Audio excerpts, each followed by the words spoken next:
डरते तो वो हैं जो अपनी छवि के लिए मरते हैं। मैं तो हिंदुस्तान की छवि के लिए मरता हूं और इसीलिए किसी से भी नहीं डरता हूं। ऐसा कहना है दुनिया के सबसे शक्तिशाली लोगों में शामिल भारत के सबसे लोकप्रिय प्रधानमंत्री नरेंद्र मोदी का, जिन्हें हमारे देश की राजनीति की वजह से आप प्यार करें या फिर नफरत, लेकिन उनके कार्यों को अनदेखा नहीं कर सकते। दोस्तों, वैसे तो मोदी जी का जीवन बहुत ही साधारण तरीके से शुरू हुआ, मगर अपनी देशभक्ति, अपने जज्बे और अपनी मेहनत के दम पर उन्होंने ऐसी सफलता हासिल की जिसके बारे में कोई सोच भी नहीं सकता था। वे एक बेहद ही गरीब परिवार में पैदा हुए। अपने बचपन के दिनों में जब बच्चे खेलने कूदने में अपना समय व्यतीत करते हैं, तब उन्होंने अपने घर की आर्थिक सहायता के लिए अपने पिता की दुकान में हाथ बटाई और ट्रेन के डिब्बों में जा जाकर चाय बेची। लेकिन दोस्तों, अगर आपके अंदर अपने देश के लिए कुछ कर जाने की इच्छा हो ना, तो कोई भी लक्ष्य कठिन नहीं रह जाता। कौन कहता है कि आसमां में सुराख नहीं हो सकता? एक पत्थर तो तबीयत से उछालो यारो। आइए दोस्तों, हम शुरू से मोदी जी के चाय बेचने से लेकर प्रधानमंत्री बनने तक के अद्भुत सफर को डिटेल में जानते हैं। नरेंद्र मोदी का जन्म 17 सितंबर 1950 को बॉम्बे राज्य के मेहसान जिले में वडनगर नाम के गांव में हुआ था। दोस्तों, बता दूं कि बॉम्बे राज्य पहले भारत का ही एक राज्य था, जिसे 1 मई 1960 में अलग कर गुजरात और महाराष्ट्र बना दिया गया। तो इस तरह अब मोदी जी का जन्म स्थान गुजरात राज्य के अंतर्गत आता है। नरेंद्र मोदी के पिता का नाम दामोदर दास मूलचंद मोदी था और मां का नाम हीराबेन मोदी है। जन्म के समय उनका परिवार बहुत ही गरीब था और वे एक छोटे से कच्चे मकान में रहते थे। नरेंद्र मोदी अपने माता पिता की कुल 6 संतानों में तीसरे पुत्र हैं। मोदी के पिता रेलवे स्टेशन पर चाय की एक छोटी सी दुकान चलाते थे, जिसमें नरेंद्र मोदी भी उनका हाथ बटाते थे और रेल के डिब्बों में जा जाकर चाय बेचते थे। लेकिन हाँ, चाय की दुकान संभालने के साथ साथ मोदी पढ़ाई लिखाई का भी पूरा ध्यान रखते थे। मोदी के टीचर बताते हैं कि नरेंद्र पढ़ाई लिखाई में तो एक ठीक ठाक छात्र थे, लेकिन वे नाटकों और भाषणों में जमकर हिस्सा लेते थे और उन्हें खेल कूद में भी बहुत दिलचस्पी थी। उन्होंने अपनी स्कूल की पढ़ाई वडनगर से पूरी की।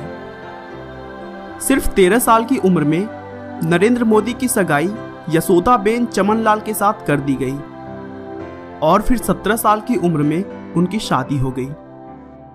फाइनेंशियल एक्सप्रेस की एक न्यूज के अनुसार नरेंद्र और जसोदा ने कुछ वर्ष साथ रहकर बिताए, लेकिन कुछ समय बाद नरेंद्र मोदी के इच्छा से वे दोनों एक दूसरे के लिए अजनबी हो गए। लेकिन नरेंद्र मोदी के जीवन लेखक ऐसा नहीं मानते हैं। उनका मानना है कि उन दोनों की शादी जरूर हुई, लेकिन वे दोनों एक साथ कभी नहीं रहे। शादी के कुछ वर्षों बाद नरेंद्र मोदी ने घर छोड़ दिया और एक तरह से उनका वैवाहिक जीवन लगभग समाप्त सा हो गया। नरेंद्र मोदी का मानना है कि एक शादीशुदा के मुकाबले अविवाहित व्यक्ति भ्रष्टाचार के खिलाफ ज्यादा जोरदार तरीके से लड़ सकता है, क्योंकि उसे अपनी पत्नी, परिवार और बाल बच्चों की कोई चिंता नहीं रहती। बचपन से ही मोदी में देशभक्ति कूट कूट कर भरी थी। 1962 में जब भारत चीन युद्ध हुआ था, उस समय मोदी रेलवे स्टेशन पर जवानों से भरी ट्रेनों में उनके लिए खाना और चाय लेकर जाते थे। 1965 में भारत पाकिस्तान युद्ध के समय भी मोदी ने जवानों की खूब सेवा की थी। 1971 में वे आरएसएस के प्रचारक बन गए और अपना पूरा समय आरएसएस को देने लगे। वे वहां सुबह 5 बजे उठ जाते और देर रात तक काम करते। प्रचारक होने की वजह से मोदी जी ने गुजरात के अलग अलग जगहों पर जाकर लोगों की समस्याओं को बहुत करीब से समझा और फिर भारतीय जनता पार्टी का आधार मजबूत करने में इंपॉर्टेंट रोल निभाया। 1975 के आसपास में राजनीति क्षेत्रों में विवाद की वजह से उस समय की प्रधानमंत्री इंदिरा गांधी ने कई राज्यों में आपातकालीन घोषित कर दिया था और तब आरएसएस जैसी संस्थाओं पर भी प्रतिबंध लगा दिया गया था। फिर भी मोदी चोरी छिपे देश की सेवा करते रहे और सरकार की गलत नीतियों का जमकर विरोध किया। उसी समय मोदी जी ने एक किताब भी लिखी थी जिसका नाम संघर्ष माँ गुजरात था। इस किताब में उन्होंने गुजरात की राजनीति के बारे में चर्चा किया था। उन्होंने आरएसएस के प्रचारक रहते हुए 1980 में गुजरात विश्वविद्यालय से राजनीति विज्ञान में पीजी की डिग्री प्राप्त की। आरएसएस में बेहतरीन काम को देखते हुए उन्हें भाजपा में नियुक्त किया गया, जहां उन्होंने 1990 में आडवाणी की अयोध्या रथ यात्रा का भव्य आयोजन किया, जिससे भाजपा के सीनियर लीडर्स काफी प्रभावित हुए। आगे भी उनके अद्भुत कार्य की बदौलत भाजपा में उनका महत्व बढ़ता रहा। आखिरकार मोदी की मेहनत रंग लाई और उनकी पार्टी ने गुजरात में 1995 के विधानसभा चुनाव में बहुमत में अपनी सरकार बना ली। लेकिन मोदी से कहासुनी होने के बाद शंकर सिंह बघेला ने पार्टी से रिजाइन दे दिया। उसके बाद केशुभाई पटेल को गुजरात का मुख्यमंत्री बना दिया गया और नरेंद्र मोदी को दिल्ली बुलाकर भाजपा में संगठन के लिए केंद्रीय मंत्री का रिस्पॉन्सिबिलिटी दिया गया। मोदी जी ने इस रिस्पॉन्सिबिलिटी को भी बखूबी निभाया। 2001 में केशुभाई पटेल की सेहत बिगड़ने लगी थी और भाजपा चुनाव में कई सीटें भी हार रही थी। इसके बाद भारतीय जनता पार्टी ने अक्टूबर 2001 में केशुभाई पटेल की जगह नरेंद्र मोदी को गुजरात के मुख्यमंत्री पद की कमान सौंपी। नरेंद्र मोदी ने मुख्यमंत्री का अपना पहला कार्यकाल 7 अक्टूबर 2001 से शुरू किया। इसके बाद मोदी ने राजकोट विधानसभा चुनाव लड़ा, जिसमें उन्होंने कांग्रेस पार्टी के अश्विन मेहता को बड़े अंतर से मात दी। मुख्यमंत्री पद पर रहते हुए मोदी ने बहुत ही अच्छी तरीके से अपने कार्यों को संभाला और गुजरात को फिर से मजबूत कर दिया। उन्होंने गांव-गांव तक बिजली पहुंचाई, टूरिज्म को बढ़ावा दिया, देश में पहली बार किसी राज्य की सभी नदियों को एक साथ जोड़ा गया, जिससे पूरे राज्य में पानी की प्रॉब्लम सॉल्व हो गई। एशिया के सबसे बड़े सोलर पार्क का निर्माण भी गुजरात में ही हुआ और इन सब के अलावा भी उन्होंने बहुत सारे अद्भुत कार्य किए और देखते ही देखते गुजरात को भारत का सबसे बेहतरीन राज्य बना दिया और वह खुद गुजरात के सबसे लोकप्रिय मुख्यमंत्री बन गए। लेकिन उसी बीच मार्च 2002 में गुजरात के गोधरा कांड से नरेंद्र मोदी का नाम जोड़ा गया। इस कांड के लिए न्यूयॉर्क टाइम्स ने मोदी प्रशासन को जिम्मेदार ठहराया और फिर कांग्रेस सहित अनेक विपक्षी दलों ने उनके इस्तीफे की मांग की।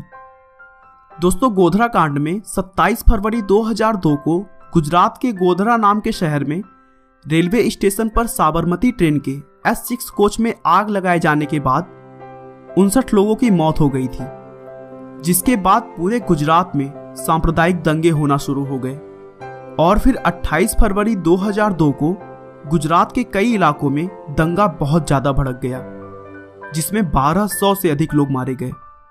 इसके बाद इस घटना की जांच के लिए उच्चतम न्यायालय ने विशेष जांच दल बनाई और फिर दिसंबर 2010 में जांच दल के रिपोर्ट के आधार पर फैसला सुनाया कि इन दंगों में नरेंद्र मोदी के खिलाफ कोई ठोस सबूत नहीं मिला। नरेंद्र मोदी ने गुजरात में कई ऐसे हिंदू मंदिरों को भी ध्वस्त कराने में थोड़ा सा भी नहीं सोचा जो सरकारी कानून कायदों के मुताबिक नहीं बने थे। हालांकि इसके लिए उन्हें विश्व हिंदू परिषद जैसे संगठनों का भी विरोध झेलना पड़ा, लेकिन उन्होंने इसकी थोड़ी सी भी परवाह नहीं की और देश के लिए जो सही था उसी काम को करते रहे। उनके अच्छे डिसीजंस और कार्यों की वजह से गुजरात के लोगों ने मोदी को 4 बार लगातार अपना मुख्यमंत्री बनाया। गुजरात में मोदी की सफलता देखकर बीजेपी के सीनियर नेताओं ने मोदी को 2014 के लोकसभा चुनाव का प्रधानमंत्री उम्मीदवार घोषित किया, जिसके बाद मोदी ने पूरे भारत में बहुत सारी रैलियां की और साथ ही साथ उन्होंने सोशल मीडिया का भी भरपूर लाभ उठाया और लाखों लोगों तक अपनी बात रखी। मोदी के अद्भुत विकासशील कार्य, उनके प्रेरणादायक भाषण, देश के लिए उनका प्यार और उनकी सकारात्मक सोच की वजह से उन्हें भारी मात्रा में वोट मिले और वे भारत के 15वें प्रधानमंत्री बने। दोस्तों, नरेंद्र मोदी एक बहुत ही मेहनती व्यक्ति हैं। वे 18 घंटे काम करते हैं और कुछ ही घंटे सोते हैं। दोस्तों, मोदी जी का कहना है कि कड़ी मेहनत कभी थकान नहीं लाती है, वह तो बस संतोष लाती है।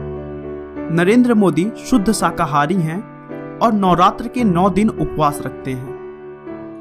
वे अपनी सेहत का भरपूर ध्यान रखते हैं और प्रतिदिन योग करते हैं, भले ही वे कहीं पर भी हों। मोदी जी अपनी माँ से बहुत प्यार करते हैं। उनका कहना है कि मेरे पास अपने बाबा दादा की ना ही एक पाई है और ना ही मुझे चाहिए। मेरे पास अगर कुछ है तो अपनी माँ का दिया आशीर्वाद। आपका बहुमूल्य समय देने के लिए बहुत बहुत धन्यवाद। इस वीडियो को लाइक करके आप हमारा मनोबल बढ़ा सकते हैं। दोस्तों, अगर आप हमारे वीडियो को मिस नहीं करना चाहते तो कृपया चैनल को सब्सक्राइब कर लें। आपको यह कहानी कैसी लगी हमें कमेंट करके जरूर बताएं। धन्यवाद।